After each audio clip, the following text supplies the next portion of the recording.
તમને શું લાગે છે રાજકોટ પોટ બેઠકમાં થશે કસમકસ થશે? કાઠિયાવાડી લઢણમાં લોકોના દિલ સુધી પહોંચવામાં માહેર છે એ જ કળા પરેશભાઈ નહીં. પરેશ પહેલો એવો નેતા છે જે જબ્બો નથી કરતો, દરેક લોકોને પોતાના જેવા લાગે. આ એમની ખાસિયત હતી કે એક સમૂહ નારાજ હતો અને એ મતદાનથી વેગળો રહ્યો હતો ભાજપની હાર.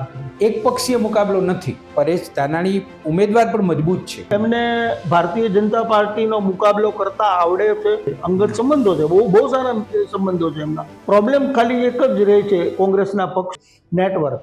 એ જે ભારતીય જનતા પાર્ટી પાસે છે નરેન્દ્ર મોદી, જેનો કોઈ ઉકેલ તોડ જ નથી. આ વખતે 400 કે પારમાં એ માત્ર નરેન્દ્ર મોદીના નાકનો સવાલ નથી, શ્રીરામના નાકનો પણ સવાલ. અત્યારે પરિસ્થિતિ એવી છે કે સંત મતલબ કે ધર્મ અને શુરા સામ સામે આવી ગયા છે. મુझसे બડા દલ, દલ સે બડા દેશ. માફી માગી લો એટલે પૂરું નથી થતું, માફી આપવાની વસ્તુ છે. દિલે નાદાન તુझे હુઆ ક્યા, પાસે બેસીને તો ખભે હાથ મૂકીને તમે પૂછો શું તકલીફ થઈ તને. મતદારો હું નથી માનતો કે રાજકોટના કોંગ્રેસની તરફેણમાં ઝૂક. શહેરી મતદાન જો ઘટે અને ગામડાનું મતદાન જો વધે તો ભાજપ માટે એલાન. એના એવું કહેનારા તમે કોણ? એમ તો આ વિકવાદ છે ટૂંકમાં. નવી સવાર યુટ્યુબ ચેનલમાં આપનું ફરીથી સ્વાગત કરીએ છીએ. આજે આપણે સાંપ્રત ચર્ચા કરવાના છીએ. વિષય જાહેર જીવનનો છે, રાજકારણનો છે. અને આ ચર્ચામાં આપણી સાથે આજે જોડાયા છે જાણીતા વિશ્લેષક, પત્રકાર, લેખક શ્રી દૈવત ત્રિવેદી. દૈવતભાઈ, આપનું સ્વાગત કરીએ છીએ. ધન્યવાદ.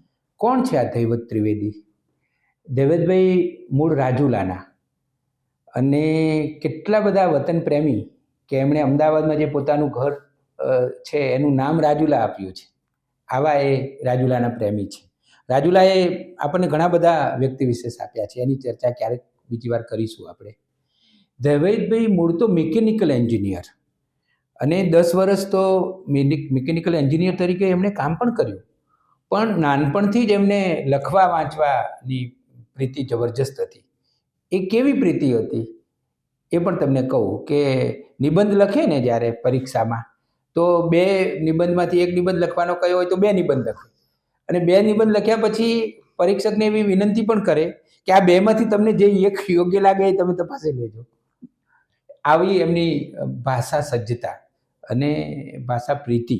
એવા દૈવતભાઈ ગુજરાતી પત્રકારિત્વમાં એમનું ઘણું મોટું પ્રદાન. ગુજરાતી પત્રકારિત્વની આપણે વાત કરતા હોઈએ ત્યારે 3 મુખ્ય મોટા જે છાપાઓ છે, ગુજરાત સમાચાર, દિવ્ય ભાસ્કર, સંદેશ. તો એ 3માં એમણે ચાવીરૂપ મુદ્દાઓ ઉપર સરસ કામ કર્યું છે. અને હવે અત્યારે તો એ ફ્રીલાન્સિંગ કરી રહ્યા છે, ક્યાંય નોકરી નથી કરતા. અને એમની જે બીજી મોટી સશક્ત ઓળખ છે એ નવલકથાકાર તરીકેની છે. એક એવા નવલકથાકાર કે જે તમને અશ્વિની ભટ્ટનું તરત સ્મરણ કરાવી દે. એક એવા નવલકથાકાર કે જે તમને જકડી રાખે. એમની 3 નવલકથાઓ તો ખૂબ લોકોને ગમી. એમાં એક લાઇટ હાઉસને આપણે યાદ કરીએ, પછી 64 સમર હિલ, એ પણ એમની બહુ જાણીતી નવલકથા. ત્રીજી નવલકથા એમની જે પછીથી પ્રકાશિત થઈ એ મેકલિન એસ્ટેટ. તો આ 3 નવલકથાઓને ના લેખક તરીકે ગુજરાત દૈવત ત્રિવેદીને ઓળખે છે. મને એક બીજી ઓળખ પણ ગમે છે. રમેશ પારેખના જે બધા કાવ્યો છે એનો એમણે સુંદર આસ્વાદ કર્યો અને રમેશાયણ નામનું એક અદ્ભુત પુસ્તક પણ આપણને આપ્યું. આ સિવાય પણ એમના ઘણા પુસ્તકો પ્રકાશિત થયા છે અને એ ઉત્તમ વિશ્લેષક છે. એનું કારણ પણ છે, કારણ કે એમને ઇતિહાસ ગમે છે, એમને જાહેર જીવન ગમે છે. એટલે આ બધાનો એમનો ઊંડો અભ્યાસ છે. હમણાં જ એક દિવ્ય ભાસ્કરમાં એમની એક સરસ કોલમ આવી, લોકસભાની અત્યારે ચૂંટણીઓ ચાલી રહી છે તે સંદર્ભમાં. તો એમાં પણ એમણે અવનવી સરસ માહિતી શોધીને એટલી સુંદર રીતે રજૂઆત કરી કે આપણે છાપું હાથમાં લઈએ તો પહેલી એ કોલમ વાંચવાનું મન થાય. એ ઉત્તમ વિશ્લેષક છે, સમાજ સાથે સતત જોડાયેલા રહે છે. નવી સવાર માટે આનંદની વાત છે કે આજે એ ચર્ચા કરવા માટે અહીંયા આપણા સ્ટુડિયોમાં પધાર્યા છે. દૈવતભાઈ, અમે હમણાં 1-2 દિવસ પહેલાં એક જે પહેલી ચર્ચા કરી એ ચર્ચા રૂપાલાજીને લગતી હતી. અને મને તો ખબર જ હતી કે રૂપાલાજીને ભાજપ નહીં હટાવે. 1 મહિનાથી મારા મનમાં 23મી તારીખે આ વિવાદ થયો ને ત્યારથી મારા મનમાં ચાલતું હતું કે હટાવશે નહીં. તો એના 7 કારણોની અમે ચર્ચા વાહ. કરી અને એ ચર્ચા કરવા માટે જયવંત પંડ્યા આવ્યા હતા. આજે જે તમારી સાથે મારે ચર્ચા કરવી છે એ છે રાજકોટ બેઠકની. રાજકોટ બેઠક બહુ મહત્વની બેઠક અને એમાં હવે 2 બળિયા. બિલકુલ. પરસોત્તમ રૂપાલા ભાજપ તરફથી, મૂળ તો અમરેલીના, પણ બંને એમને- અમરેલી. બંને અમરેલીના. એટલે 2 અમરેલીના લોકો રાજકોટમાં આવીને લડી રહ્યા સામસામે છે, છે. સામસામે છે. અને પરેશ ધાનાણી એ પણ એક યુવા અને એ પણ ઉર્જાથી ભરેલા, શક્તિશાળી, અને 22 વર્ષ પહેલા એમણે અમરેલીના હોમ ગ્રાઉન્ડમાં અમરેલીમાં હરાવ્યા છે. હરાવેલા છે. પહેલા તો મને તમે એ કહો કે તમને શું લાગે છે, રાજકોટ બેઠકમાં થશે, કસમકસ થશે? તમને શું લાગે છે? આમાં રાજકોટ બેઠકની વાત કરીએ ને, સમાંતરે અમરેલીને આપણે અવગણીએ નહીં, એટલા માટે કે બંને ઉમેદવાર અમરેલીના છે. અમરેલીની બેઠકની એક તાસીર છે કે જે જાયન્ટ કિલર ત્યાંથી નીકળે. એક બરાબર. સમયે પરેશ ધાનાણી પોતે જાયન્ટ કિલર હતા. એમણે પરસોત્તમ રૂપાલા, જે ત્યારે રાજ્ય સરકારના મંત્રી રહી ચૂક્યા હતા, એમને હરાવ્યા. બાવકુ ઉધાડ જેવા ને પણ હરાવ્યા. વરિષ્ઠ નેતાને હરાવ્યા. દિલીપ સંઘાણીને પણ હરાવ્યા. હા, જ્યારે પરસોત્તમ રૂપાલાને એમણે અમરેલી વિધાનસભા બેઠક ઉપર હરાવ્યા, ત્યારે એવું મનાતું હતું, કારણ કે એ બેઠક છે ત્યાં મોટા ભાગે લેવા પાટીદાર છે. એટલે પરસોત્તમભાઈને જીતાડવા માટે દિલીપ સંઘાણી, બાવકુ ઉધાડ જેવા નેતાઓ, લેવા પાટીદાર, એમની મહેનત એમાં કામ કરતી હોય. જ્યારે રૂપાલા સાહેબને એમણે હરાવ્યા ત્યારે એવું મનાતું હતું કે પરેશભાઈ પોતે જ લેવા છે, એટલે લેવા પાટીદારે બીજા કોઈનું સાંભળ્યું નહીં અને એમને જીતાડી દીધા. એમણે જ્યારે બાવકુભાઈને પણ હરાવ્યા, જે પોતે પણ લેવા છે, દિલીપભાઈ જેવા દિગ્ગજ નેતાને પણ હરાવ્યા, જે પણ લેવા છે. એટલે પરેશભાઈ પોતે 3 વખત જાયન્ટ કિલર રહ્યા છે. પછી એ જ પરેશભાઈ જ્યારે વિપક્ષમાં નેતા બની ગયા, પોતે દિગ્ગજ નેતા બન્યા, તો કૌશિક વેકરિયા જેવા નવોદિત ઉમેદવારની સામે પરેશભાઈ હારી ગયા. મતલબ ત્યારે કૌશિકભાઈ જાયન્ટ કિલર બન્યા. બરાબર છે. તો આ હવે અહીંયા રાજકોટ બેઠકમાં આ બંનેનો નિર્ણાયક જંગ છે, જે 22 વર્ષ પહેલા અમરેલીમાં થયેલો હતો. પરંતુ રાજકોટ બેઠકની પોતાની એક તાસીર છે, અને એ તાસીર એવી છે કે લાંબા સમયથી રાજકોટ બેઠક ભારતીય જનતા પાર્ટીનો ગઢ છે. 80ના ઉત્તરાર્ધમાં જે સૌથી પહેલી ભાજપ પાસે જે મહાનગરપાલિકાઓ આવેલી, એમાં સુરત, અમદાવાદ અને રાજકોટ આ મુખ્ય હતા. ત્યારથી રાજકોટ ભાજપનો ગઢ ગણાતું રહ્યું છે. અને ભાજપની જે કોર વોટ બેંક બનાતી હતી, જે શરૂઆતના તબક્કે, અત્યારે એ સમીકરણ ભાજપને લાગુ પાડી શકાય એમ નથી, કારણ કે ભાજપ ઘણો બધો વિસ્તરી ચૂક્યો છે. પરંતુ 80ના દાયકાના આરંભે જનસંઘમાંથી જ્યારે ભાજપ બન્યો, ત્યારે ભારતીય જનતા પાર્ટીએ પોતાનું એક સોશિયલ ફેબ્રિક, દરેક જ્ઞાતિ, દરેક રાજકીય પક્ષ પોતે એક સોશિયલ ફેબ્રિક બનાવે, એક ટાર્ગેટ વોટ બેંકને ટાર્ગેટ કરતી પોલિસી તૈયાર કરે. એ મુજબ ભારતીય જનતા પાર્ટી મોટા ભાગે સવર્ણોના પક્ષની છાપ એ સમયે ધરાવતો હતો, અને ખોટી પણ નહોતી, કારણ કે ભારતીય જનતા પાર્ટીનો જનાધાર જ એ હતો. સાચી વાત છે. અને એનું મુખ્ય કારણ હતું આગળની 1980ના દાયકામાં માધવસિંહ સોલંકીએ લાગુ કરેલી ખામ થિયરી, જેમાં ખામમાં ક્ષત્રિય, હરિજન, આદિવાસી અને મુસ્લિમ, એમાં ઉજળિયાતોની બાદબાકી હતી. એનો લાભ પછી ભાજપને મળ્યો. હા, એનો લાભ મેળવવા માટે જે જ્ઞાતિઓ સત્તાના દાયરાથી વંચિત હતી, એને ભારતીય જનતા પાર્ટીએ પોતાની તરફ મેળવી. એ જે ભાજપની આજની કોર વોટ બેંક બનાવી છે. બાકીના નવા મતદારો, નવા જ્ઞાતિ સમૂહો પણ આજે ભાજપના એટલા જ વફાદાર છે, પરંતુ જે ઉજળિયાતોનો મત હતા એ ભાજપની કોર વોટ બેંક બનાવી. અને રાજકોટ વિધાનસભા બેઠક એવી છે જ્યાં આ કોર વોટ બેંક એટલે કે પાટીદાર, ક્ષત્રિયો, બ્રાહ્મણ, લોહાણા સમાજ અને વણિક સમાજ,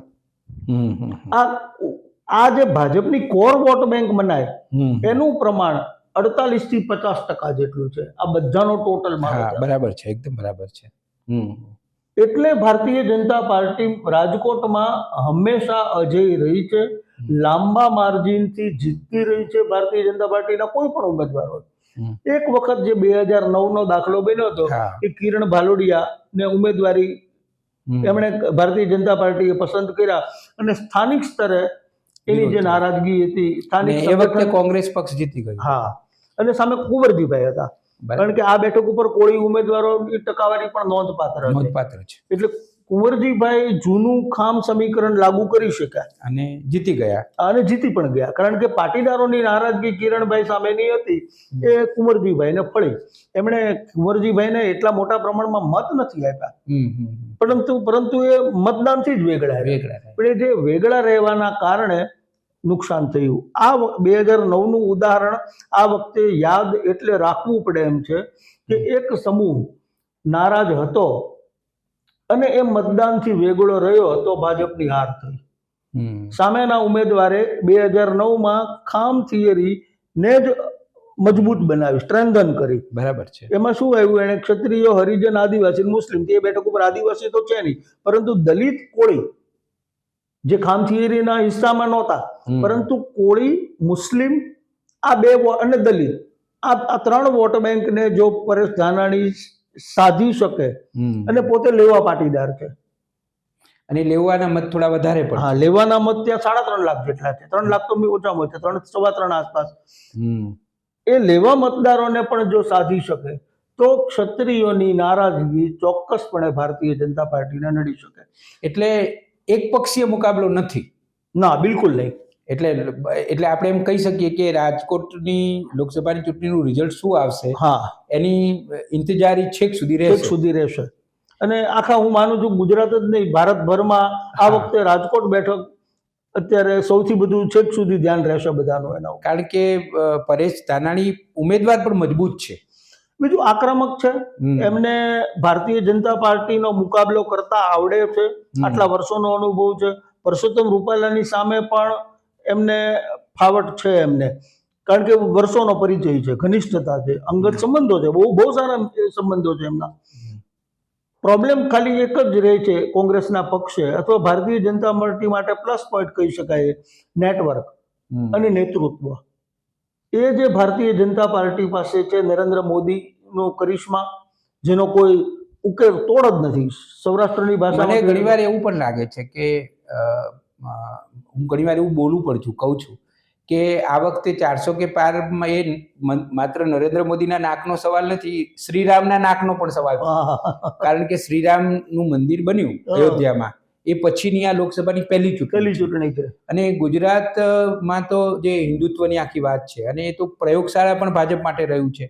અને શ્રીરામ મંદિર બન્યું અયોધ્યામાં, એમાં ગુજરાતનું પ્રદાન ઘણું મોટું છે. 1992ના વખત ત્રણેય કાર સેવામાં પણ ગુજરાતીઓ નોંધપાત્ર. અને પછી પેલી હોનારત પણ થઈ. એટલે અને એમાં હું પોતે એવું માનું છું કે આખા ગુજરાતની વાત કરતા હોય ત્યારે જે સૌરાષ્ટ્ર છે, એ સૌરાષ્ટ્રની જે ધર્મ માટેની આખી જે છે એ જરા જુદા પ્રકારની છે.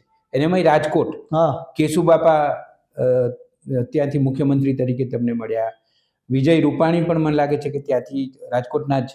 તો આવી પરિસ્થિતિમાં આ મુદ્દાઓ પણ દબાવી દેવા, એટલે શ્રીરામ મંદિરનો મુદ્દો હોય, નરેન્દ્ર મોદીનો કરિશ્મા હોય, 370ની કલમ દૂર થઈ હોય, આ બધા મુદ્દાઓ કદાચ ભાજપ એવું વિચારતું હશે કે આ મુદ્દાઓ અમારા માટે બહુ મજબૂત હાઇલાઇટ થાય. કારણ કે સૌરાષ્ટ્ર માટે એક શબ્દ પ્રયોગ હંમેશા થતો રહી છે, આખા સૌરાષ્ટ્ર માટે, સંત અને શુરાની ભૂમિ. હવે અત્યારે પરિસ્થિતિ એવી છે કે સંત મતલબ કે ધર્મ અને શુરા સામે આવી ગયા છે. શુરા એટલે ક્ષત્રિયો. એ હિસાબે પણ આ ચૂંટણી નોંધપાત્ર અને રસપ્રદ બનશે. હજુ ઘણો સમય છે અને ઘણો એમાં બદલાવ પણ આવી શકે છે. સૌરાષ્ટ્રની તાસીર રહી છે, દરેક સમાજ કોઈક ને કોઈક ધાર્મિક સંસ્થા સાથે બહુ ઘનિષ્ઠતાથી જોડાયેલો.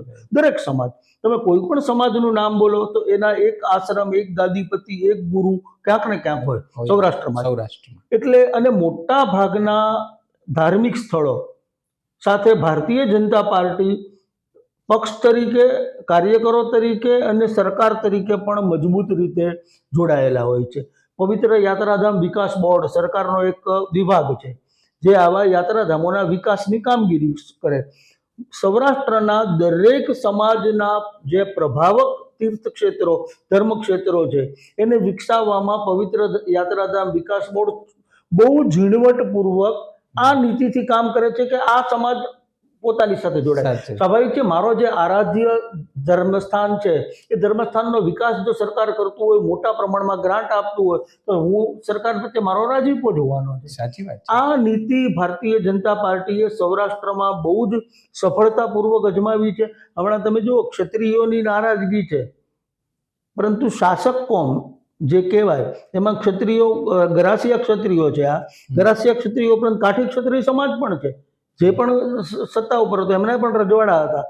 એ આ આંદોલનથી સાથે છે કે વેગળો છે એ સ્પષ્ટ જ નથી થતું. બોલો. એક જૂથે તો એવું કહી દીધું કે અમે આમાં નથી, બીજા જૂથે વળી એવી ચોખવટ કરી કે ના ના એવું કહેનારા તમે કોણ, એમ. તો આ વિખવાદ છે. ટૂંકમાં કાઠી ક્ષત્રિય સમાજ બહુ જ મોટી અસર કરે છે. ઘણી ત્રણ બેઠક ઉપર, 4, સુરેન્દ્રનગરની બેઠક પણ એમાં ગણવી પડે તો 4 બેઠક. એ ક્ષત્રિય સમાજનું સુરત દેવળ એમનું તીર્થધામ છે, પાળિયાદ એમનું તીર્થધામ છે, લોમેવ ધામ એમના તીર્થધામ છે, ચલાળા દાનગીગે આશ્રમ જે છે મંદિર, એ પણ એમનું મોટું તીર્થ ક્ષેત્ર છે. આ બધા તીર્થ ક્ષેત્રોના વિકાસમાં સરકારે ભરચક સહાયતા કરી છે પવિત્ર યાત્રાધામ વિકાસ બોર્ડ હેઠળ. એટલે આ સમાજ અત્યારે અવઢવમાં હોય અથવા તો આ ક્ષત્રિયોની નારાજગીથી પોતાને અલિપ્ત રાખતો હોય તો એનું એક કારણ આ પણ હોય. બીજું, ક્ષત્રિયોની નારાજગી ચોક્કસપણે મહત્વનો મુદ્દો છે. એ નારાજગીને અવગણી તો નહીં શકાય.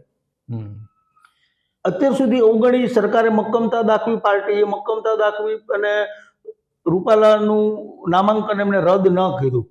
પરંતુ ભારતીય જનતા પાર્ટીનો પંડિત દીનદયાળજીએ આપેલો એક જ સ્પષ્ટતા આપી દીધી, એક જ સૂત્રમાં, જે કદાચ હું માનું છું જગતની કોઈ પાર્ટીના કાર્યકરોને આવી સ્પષ્ટતા નહીં મળી હોય. મુझसे બડા દલ, દલ સે બડા દેશ. આ હમણાં મેં અટલ હું ફિલ્મ કદાચ આપે જોઈ હશે, વાહ વાહ, અટલ બિહારી, એમાં પણ આ પ્રસંગ દીનદયાળજી કયા સંજોગોમાં સૂત્ર આપે છે થોડોક જુદી રીતે મૂક્યો છે. પણ મુझसे બડા દલ, જ્યારે પણ કાર્યકર્તાએ કંઈ વિચારવાનું આવે કે કંઈક કરવાનું આવે, એક્શન, કરણી કે કહેણી, આ સૂત્ર યાદ રાખવાનું કે કંઈ પણ વિચારતી વખતે મારાથી મોટો પક્ષ છે અને પક્ષથી મોટો દેશ છે. આ વિચારીને તમે જે કંઈ કરો છો આ સૂત્રને અનુરૂપ કરો. તો અહીંયા દેશ એટલે શું? દેશ એટલે સમાજ, લોકો. એટલે ભાજપે, મને એવું, આ મારું અંગત મંતવ્ય છે કે ભાજપે જો જીદ કરવાને બદલે આ મુझसे બડા દલ, દલ સે બડા દેશ એ યાદ રાખીને એક પોતાનો આવડો મોટો સમર્થક રહેલો સમાજ અને જેના કેસરિયા બલિદાનોના આટલા બધા ઉદાહરણો છે, એની જીદ છે, હઠ છે, જે કંઈ છે, પણ માફી તમે માગી લો છો. માફી માગી લો એટલે પૂરું નથી થતું, માફી આપવાની વસ્તુ છે. અને તમારો એક સમાજ એમ કહે છે કે અમે આ મુદ્દામાં અમે માફી નહીં આપીએ, અને અમારી સજા, એમણે એવું તો કીધું નથી કે રૂપાલાને કાયમ માટે જાહેર જીવનથી બરતરફ કરો એવું તો કહ્યું નથી. તો આ માગણી જો સ્વીકારી લીધી હોત ભાજપે, તો મને લાગે છે કે બંને પક્ષ ઉજળા સાબિત થયા, કારણ કે બંને એકબીજાના પૂરક છે. ક્ષત્રિય સમાજ આજ સુધી ભાજપ સાથે રહ્યો છે, ભાજપ ક્ષત્રિય સમાજના અને સહિત બાકીના સમાજના ખભા ઉપર આજે જે છે સ્થિતિમાં પહોંચ્યો છે. ઓકે, એ નથી થઈ શક્યું તો હવે હજુ પણ આ આંદોલનમાં મને એવું લાગે છે કે મતદાન આવતા સુધીમાં બંને પક્ષે કંઈક એવું સમાધાન થાય. મને પણ એવું લાગી રહ્યું છે કે હજી 12 દિવસ છે. હા, આજે આપણે 24મી તારીખે આ ચર્ચા કરી રહ્યા છીએ અને 7મી તારીખે મતદાન છે, 7મી મેના રોજ. એટલે 12 દિવસમાં ભાજપની જે કાર્યશૈલી રહી છે, ડેમેજ ને કઈ કંટ્રોલ. રીતે, પણ એમાં એક મહત્વનો મુદ્દો ધ્યાને લેવો પડશે કે જે પ્રકારે ભાજપની અત્યારની પેઢી ડેમેજ કંટ્રોલની જે વ્યાખ્યા સમજે છે ને, એ આમાં ઊંધી પડશે. કારણ કે પાટીદાર અનામત આંદોલનની વાત કરીએ, ગઈ 2017 વખતે એ મહત્વનો મુદ્દો હતો. એમાં ભાજપ ડેમેજ કંટ્રોલ કરવામાં સફળ રહ્યું. કેવી રીતે? તો કે સામ દામ દંડ ભેદ, તોડફોડ, આ તે, એમાં આંદોલન કરનારાઓમાં ભાગ પડાવો, ભાગલા પડાવો, એમાં તોડફોડ કરો, કેટલાકને વૈચારિક રીતે તમે સમાધાનમાં લઈ આવો. એમાં સફળ ગયું, કારણ કે એ માગણી હતી એ સંવૈધાનિક હતી, અનામતની માગણી હતી. આ માગણી છે એ લાગણીની માગણી. આમાં માગણી કઈ છે જ નહીં, આ લાગણી છે. એટલે માગણી હતી, આ લાગણીનો મુદ્દો છે. એટલે આમાં માગણી કરતા લાગણી હંમેશા ચડિયાતી. ભાજપ પોતે જાણે છે, કારણ કે ભાવનાત્મક મુદ્દાઓ ઉપર તો મત મેળવે છે. લાગણી જ ઉપર ભારતીય જનતા પાર્ટી આજે આટલો લોકપ્રિય પક્ષ છે. નરેન્દ્ર મોદી આ દેશના નહીં વિશ્વના સર્વાધિક લોકપ્રિય નેતા છે, લાગણીના આધાર ઉપર. લાગણીના અહીંયા ક્ષત્રિયોની લાગણી ઘવાયેલી છે, એટલે લાગણીને ઘવાય હોય ત્યારે એની આળ પંપાળ થવી જોઈએ. ગાલિબની યાદગાર ગઝલ દિલે નાદાન તુઝે હુઆ ક્યા હે પાસે બેસીને તો ખભે હાથ મૂકીને તમે પૂછો કે શું તકલીફ થઈ તેને, તો એ આયત સમાજ તમારો જ છે, તમારો જ સમર્થક હતો. પણ મને એવું લાગે છે કે હવે કદાચ હવેની જે પ્રક્રિયા શરૂ થઈ છે ને કે ભાઈ મક્કમ રહ્યા કે ભાઈ અમે ઉમેદવાર નહીં બદલીએ, પણ હવે જે આખી પ્રોસેસ છે ને એમાં જ્યારે નરેન્દ્રભાઈ પોતે અંદર, અમિતભાઈ અને નરેન્દ્રભાઈ, ત્યારે એ પછી આજ તમે જે કહો છો એમ, એટલે હું એ જ અનુમાન અત્યારે તો લગાવું છું કે થોડોક સમય આ પ્રકારે પ્રયાસો કરશે અને ખબર પડે, સમજાશે કે આ પ્રયાસો ઊંધા પડે છે, ત્યારે જેમને કાયમી ફાવટ છે એવા આ બે મહારથીઓ છે કે જે ગુજરાતના દરેક સમાજની રગ રગ જાણે છે અને દરેકની માનસિકતાથી પણ વાકેફ છે અને દરેકને સમજાવતા પણ આવડે છે અને સમાજમાં પણ એમની સ્વીકૃતિ છે. તો બની શકે કે એ જ્યારે મેદાનમાં ઉતરે પણ બહુ નુકસાન સમાજને થાય એના કરતા એની રાહ જોયા વગર વહેલી તકે આ થાય તો એ બંને પક્ષના હિતમાં છે એવું લાગે છે. પરેશ ધાનાણીની થોડી મારે વાત કરવી છે તમારી સાથે. એ પહેલા હું આ થોડુંક મેં હોમવર્ક કર્યું છે એ થોડીક નવી સવારના પ્રેક્ષકો સાથે ચર્ચા કરી લઉં કે રાજકોટની બેઠક છે એ બહુ ઇન્ટરેસ્ટિંગ છે બેઠક. 1951થી કોંગ્રેસ આમ તો સતત 3 ટર્મ સુધી, 1951માં જેઠાલાલ જોશી, 1957માં મનુભાઈ શાહ અને 1962માં આપણા બહુ જ જાહેર જીવનનું અજવાળું કહી શકાય એવા ઉચ્છવરંગરાય ઢેબર, આ 3 જીત્યા. 1967માં પહેલી વાર બ્રેક આવે છે અને કોંગ્રેસને અટકવું પડે છે. એમાં સ્વતંત્ર પક્ષના MR મસાણી, જેના વિશે તમે પણ ખૂબ ડિટેલમાં એક સરસ લેખ લખ્યો તો મેં વાંચ્યો હતો, તો એ સ્વતંત્ર પક્ષના મસાણી જીત્યા. પાછું કોંગ્રેસે કમબેક કર્યું અને 1971માં ઘનશ્યામભાઈ ઓઝા, જે આપણા પછી તો મુખ્યમંત્રી થયા હતા, અને 1977માં અહીંયા ભાજપે પહેલી વાર કેશુભાઈ પટેલ, પણ ત્યારે કેશુભાઈ પટેલ ભાજપ તરફથી નહીં, એ ભારતીય લોકદળ સંયુક્ત આખું જે લડત હતી જનતા પક્ષનું કટોકટી વખત પછીનો આખો જે મોરચો બન્યો હતો એમાં ભારતીય લોકદળ તરફથી 1977માં મુહૂર્ત થયું ભાજપનું, એમ આપણે કહેવું હોય તો કહી શકીએ. 1980માં પાછું ઇન્દિરા ગાંધી આખા ભારતમાં આવી ગયા હતા ફરીથી, એમ કોંગ્રેસે પણ રાજકોટની બેઠકમાં પણ રામજીભાઈ માવાણી એ જીતેલા. પછી 1984માં રમાબેન એમના પત્ની જીત્યા.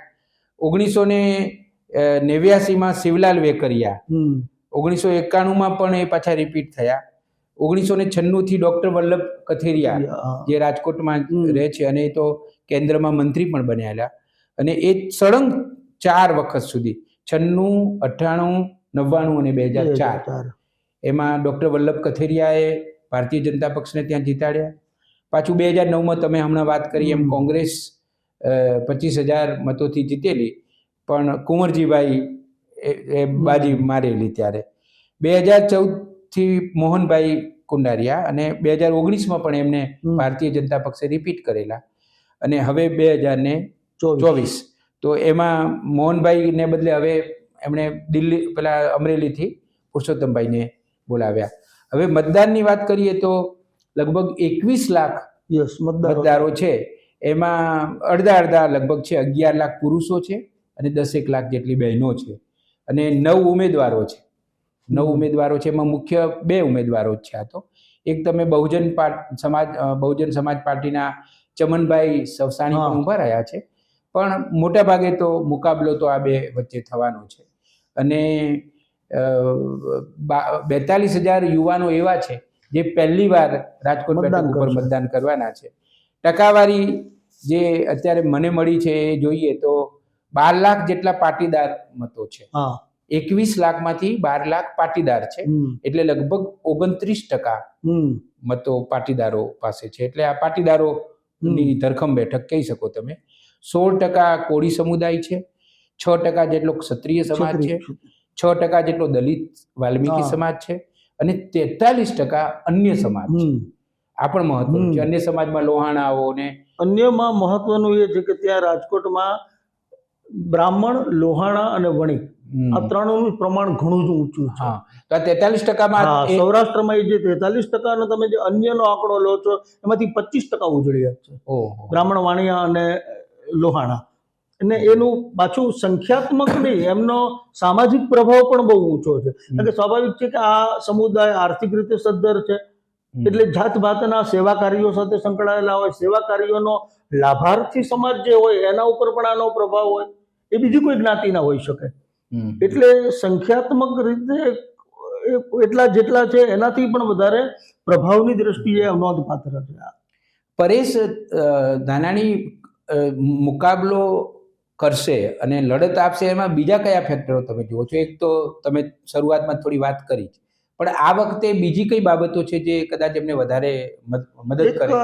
એક આ જે તમે આંકડા એનાલિસિસ કર્યું છે હોમવર્કનું, એમાં એક નોંધપાત્ર વાત એ છે કે રાજકોટ લોકસભા મત વિસ્તાર અંતર્ગત આવતી વિધાનસભા બેઠકોમાં આમ આદમી પાર્ટીએ ગત ચૂંટણીમાં ટોટલ મારીએ તો 2.5 લાખ મત મેળવ્યા. જે વિધાનસભા મત વિસ્તાર આવે છે એટલે 21 લાખમાંથી 2.5 લાખ. 2.5 લાખ મત એવા છે જે ગઈ ચૂંટણીમાં આમ આદમી પાર્ટીને મળ્યા હતા વિધાનસભામાં. બરાબર છે. એ 2.5 લાખ મત એવા મતલબ ગણવા પડે કે જેણે ત્રીજા વિકલ્પની તલાશ કરેલી એવા મતદારો છે. પછી જુદા જુદા કારણો હોય, ઉમેદવારને જોઈને પણ આપ્યા હોય કે, અને આ વખતે ઉમેદવાર ના હોય તો પાછા પોતાની જે મૂળ પક્ષ છે એના તરફ વળી જવાના હોય, એવા મતદાર પણ હોય. પરંતુ કેટલાક પાર્ટી અથવા ત્રીજા વિકલ્પની તલાશમાં આપેલા છે, અથવા તો ભાજપ તો નહીં જ, અને કોંગ્રેસને ક્યાં આપવા જેવું છે એમ સમજીને આમ આદમી પાર્ટીને આપ્યા. આ વખતે આમ આદમી પાર્ટી અને કોંગ્રેસનું જોડાણ છે, તો આ મતદાર સમૂહ ક્યાં જાય છે એ પણ મહત્વનો આંકડો છે. એટલે પરેશ ધાનાણીની આક્રમકતામાં ધાર કાઢતા પરિબળો તમે જે પૂછ્યા, એમાંનું પહેલું પરિબળ ભાજપના અને ક્ષત્રિયોનો વિવાદ. પોતે લેવા પાટીદાર છે, આ બેઠક ઉપર લેવા પાટીદાર મોટી સંખ્યામાં છે, એક એમની ગણતરી હોઈ શકે. ત્રીજી ગણતરી આ કે આમ આદમી પાર્ટી સાથે જોડાણ છે, અને આમ આદમી પાર્ટી આ મત વિસ્તાર ઉપર નોંધપાત્ર ન કહી શકાય, કારણ કે 10% પણ નથી થતું મતની દ્રષ્ટિએ, પણ એની પ્રેઝન્સ છે, હાજરી છે. આમ આદમી પાર્ટી પાસેથી સંગઠન કે કાર્યકર્તા મળી શકે એવી તો કોઈ ગુંજાઈશ નથી, કોંગ્રેસની પોતાની પાસે પણ નથી. એટલે આ પરેશભાઈના નેગેટિવ પાસા છે. બીજું આક્રમકતાને ધાર કાઢતું પરસોત્તમભાઈ સાથેનો જૂનો પરિચય. દર વખતે અમરેલીની ચૂંટણીમાં સુરત નિર્ણાયક હોય. કારણ કે અમરેલીના લોકો બહુ મોટી સંખ્યામાં સુરતમાં છે, અને વતન સાથેનો દરેકનો નાતો એવો સજ્જડ હોય છે કે ચૂંટણીમાં મતદાન કરવા ગામડે આવવાના જ હોય. બસો ભરીને આવે, રાજકીય પક્ષો મોકલે. આ એક જુદા પ્રકારનું વ્યવસ્થાપન હોય છે. અમરેલીના ઉમેદવારોમાં આ આવડત હોવી ફરજિયાત. અહીંયા એ નહીં હોય. પરેશભાઈની એમાં હથોટી છે. સુરતથી ઉમેદવારો લાવવા, મતદારો લાવવા, પોતાના પક્ષે લાવવા, પોતે રસ્તામાં એમને જમણવાર નક્કી હોય, મેનુ પણ ફિક્સ હોય એડવાન્સમાં. કેટલાક બસમાં આવનારા પૂછવામાં આવે શું દૂધપાક ખાવો છે, દૂધપાક પૂરી, લાડુ ભજીયા, આવી રીતની ઓફર હોય. એને જમાડે, રસ્તામાં આનંદ કરાવે, મત આપીને જતા રહે પાછા. આ વ્યવસ્થાપનમાં પરેશભાઈની હથોટી છે, અને એ વ્યવસ્થાપન અહીંયા નકામું છે. આ બેઠક ઉપર એવી કોઈ બહારથી માઇગ્રેટેડ વોટર કોઈ નથી. તમારે ત્યાંના જ લોકોના દિલ જીતવાના છે, અને એટલા માટે મને લાગે છે કે પરેશભાઈ આટલા પરિબળો એમની તરફેણમાં છે, પરંતુ સ્થાનિક નથી. લડાઈ તો મજબૂત છે, આક્રમક છે, જવાબ આપતા આવડે છે. પરસોત્તમભાઈ જે પ્રકારે કાઠિયાવાડી લઢણમાં લોકોના દિલ સુધી પહોંચવામાં માહેર છે, એ જ કળા પરેશભાઈ નહીં. આપણે ચૂંટણી વખતે જોઈએ કે પરેશભાઈના પણ એવા વિડીયો રીલ આવે કે જેમાં નાનકડા ગામમાં રામજી મંદિરમાં આરતી થઈ તો પરેશભાઈ કાંસી જોડા વગાડતા જોવા મળે, સૂત્રોચ્ચાર કરતા જોવા મળે, માતાજીનો રથ લઈને નીકળતા હોય. બહુ સુલભ વ્યક્તિત્વ છે એમનું, એટલે લોકોને એમ લાગે કે મારા જેવો. પહેલો એવો નેતા છે જે જબ્બો નથી પહેરતો, એકમાત્ર એવો અત્યારના રાજકારણમાં. આ નોંધવા જેવું છે. સાદું ઓપન શર્ટ અને જીન્સ પહેરીને ફરે, દરેક લોકોને પોતાના જેવા લાગે. આ એમની ખાસિયતો છે. ઉંમર પણ એમના તરફ, અને ઉંમર એમની તરફ. પણ જે માઇનસ પોઈન્ટ છે એ ભાજપનું કર્મઠ કાર્યકરોનું સંગઠન, જે બીજા એક કોઠો ભેદવો અઘરો છે, એક ભેદી ન શકે. અને આ વખતે ભેદવો વધારે અઘરો એટલા માટે છે કે ઓવરઓલ જોવા જઈએ તો જે અમુક મુદ્દાઓ જે છે નરેન્દ્ર મોદીના કરિશ્માની નીચેના, એ ભાજપ માટે 50% તો ઉમેદવારનો ભાર નરેન્દ્ર મોદીના નામથી હળવો થાય છે. હળવો થાય. બાકીના 50% સંગઠન, પેજ પ્રમુખ, આ મોદી કા પરિવાર નું બેઠકો જે થાય છે એ કેટલું ઝીણવટભર્યું આયોજન છે. હોય છે. સોસાયટી સુધી ભાજપ પહોંચે, સોસાયટીના ઘર સુધી પેજ પ્રમુખ પહોંચે. આટલું સજ્જડ તંત્ર હોય એ પક્ષે આમાં કોઈ બીજો કોઈ વિવાદ આવે જ નહીં. સામેના ઉમેદવાર માટે આ લોઢાના ચણા ચાવવા છે, આ કોઠો ભેદવો. પણ તોય એવું કહી શકીએ આપણે, કારણ કે હવે સમાપન કરીશું તો, કે જે આમ એવું લાગતું હતું કે ભાઈ સતત 2 વખતથી તો 26માંથી 26 બેઠકો ભારતીય જનતા પક્ષ જીતતું હતું.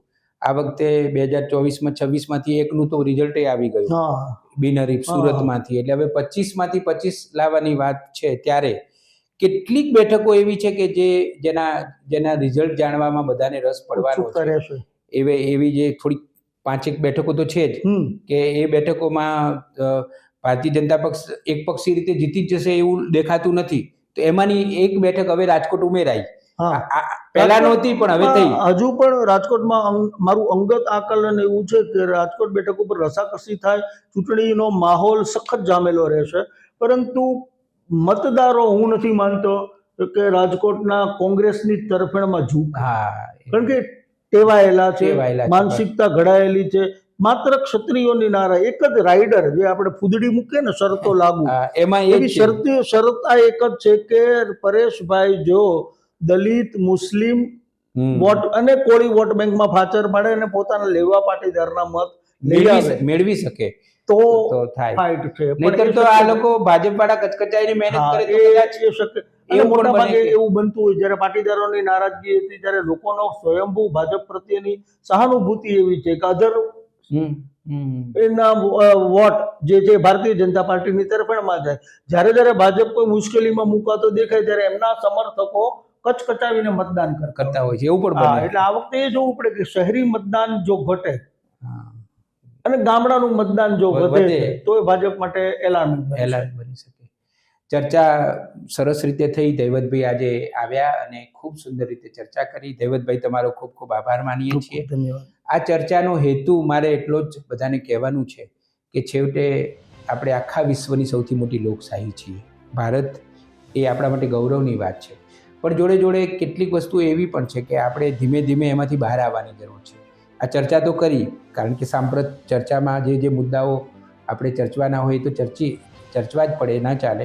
પણ મૂળ વાત એ છે કે ધીમે ધીમે આ જ્ઞાતિવાદ, આ સમાજવાદ, એ બધામાંથી આપણે બહાર આવીએ અને નાગરિક મૂળ જે લોકશાહીની શેની જરૂર છે? લોકશાહીને આદર્શ અને ઉત્તમ નાગરિકોની જરૂર છે. તો એ નાગરિકો તરફ આપણે આગળ વધીએ. આપણે જ્યારે પણ વિચાર કરીએ, મતદાનનો વિચાર કરીએ, આપણે ચૂંટણીનો વિચાર કરીએ, ત્યારે છેવટે તો આપણે આપણી નજર ત્યાં જ રાખવાની છે કે આપણે આપણી લોકશાહીને વધારે તંદુરસ્ત કરવાની છે. અને એ તંદુરસ્ત કરવાની શરૂઆત આપણાથી જ કરવાની છે અને આપણે એક ઉત્તમ નાગરિક બનવાની છે. આ જ રીતે આપણે જુદા જુદા વિષયો ઉપર ચર્ચા કરતા રહીશું.